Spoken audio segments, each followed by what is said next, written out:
नमस्कार मंडळी. उन्हाळा प्रचंड वाढलाय. अशा कडक उन्हातून बाहेरून आल्यावर काहीतरी थंड प्यायला मिळालं किती बरं वाटतं. आणि अशा वेळेला जेवण कमी आणि थंड प्यायला मन जास्त होतं. तर इथे मी अर्धा लिटर दूध घेतलं आहे. या दुधाचं आपल्याला घरगुती मस्त असं घट्ट दही बनवायचं आहे. तर घट्ट दही होण्यासाठी ना दूध चांगले मी गरम करून घेतले. दूध गार झाल्यानंतर त्याच्यामध्ये 1 चमचा दही घालून घेतली. आता दही घट्ट होण्यासाठी ना जेव्हा आपण दूध गरम करतो त्याच्यामध्ये पाण्याचा वापर 1 थेंब सुद्धा करायचा नाही. जसं दूध आहे तसंच दूध गरम करून घ्यायचं. त्याच्यामुळे काय होतं, दूध मस्त असं घट्ट होतं. आता हे रात्रभर ठेवून दुसऱ्या दिवशी असं मस्त घट्ट दही जमा होतं. जरासुद्धा त्याच्यामध्ये पाणी नाही. आणि हे गाईचं दूध आहे. गाईच्या दुधाचं सुद्धा घट्ट दही जमा होतं, पाणी नाही घातलं तर. पाणी न घालता दूध गरम केलं ना तर अशा प्रकारे छान घट्ट दही जमा होतं. आता हे मोठं छान मिक्सर जारमध्ये घालून त्याच्यामध्ये आपल्या आवडीनुसार 2-3 चमचे साखर घालून घ्यायची. त्याच्यात लगेच थोडेसे असे मीठ घालून घ्यायचे. कोणाकोणाला लस्सी खारट आवडते, तर आम्हाला लस्सी खारटच आवडते म्हणून थोडे मीठ जास्त घातले. आणि चांगले असे बर्फाचे क्यूब 10-12 घालून घ्यायचे. आणि झाकण लावून मस्त अशी घरगुती आपली लस्सी बनवून घ्यायची. लस्सी बनवताना सुद्धा पाण्याचा वापर नाही करायचा, फक्त बर्फाचे क्यूब घालायचे. अर्धा लिटर दुधामध्ये 4 ग्लास चांगले भरतात. मस्त अशी घट्ट लस्सी तयार होते. तुमच्याकडे जर मलाई जमा असेल तर ती मलाई प्रत्येक ग्लासमध्ये 1-1 चमचा घालून घ्यायची.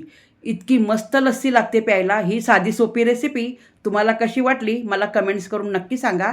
आता पुढच्या रेसिपीकडे वळूया. हे कलिंगड आहे. 1 मोठं कलिंगड, त्यातला मी अर्धाच भाग कापून घेतला. त्याच्यातली बी पूर्णपणे काढून टाकले आहेत. आणि ज्यूस बनविण्यासाठी मी साखरेचा वापर नाही करणार. हे रोज सिरप आहे, खूप घट्ट असतं, याचा वापर करायचा. मी याचे प्रमोशन नाही करत आहे, मी नेहमी यूज करते म्हणून तुम्हाला सांगते. यातले अर्धे कलिंगड मिक्सर जारमध्ये घालून घ्यायचे आणि अर्धे कलिंगड शिल्लक ठेवायचे ज्यूस झाल्यानंतर त्याच्यामध्ये घालण्यासाठी. आता याच्यामध्ये सुद्धा 10-12 बर्फाचे क्यूब घालून घ्यायचे. कलिंगडचा ज्यूस बनविताना याच्यात सुद्धा पाण्याचा वापर नाही करायचा. बर्फाचे तुकडे जास्त घातले तर चालतील. आता याच्यामध्ये रोज सिरप घ्यायचं.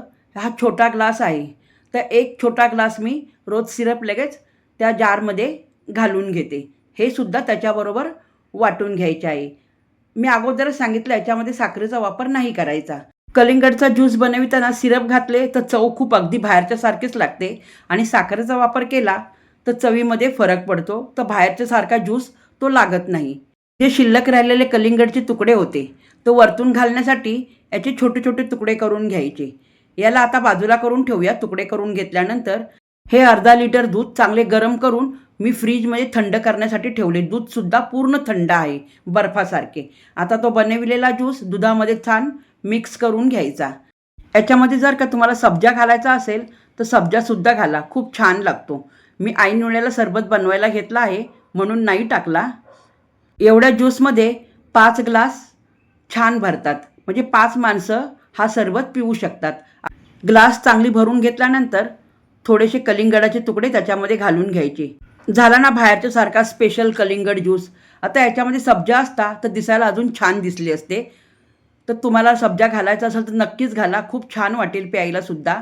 तर आपली ही घरी बनवलेली दह्याची घरगुती लस्सी आणि कलिंगडचा ज्यूस तुम्हाला कसा वाटला मला कमेंट्स करून नक्की सांगा. आवडल्यावर रेसिपीला लाईक करा, शेअर करा आणि सबस्क्राईबसुद्धा करा.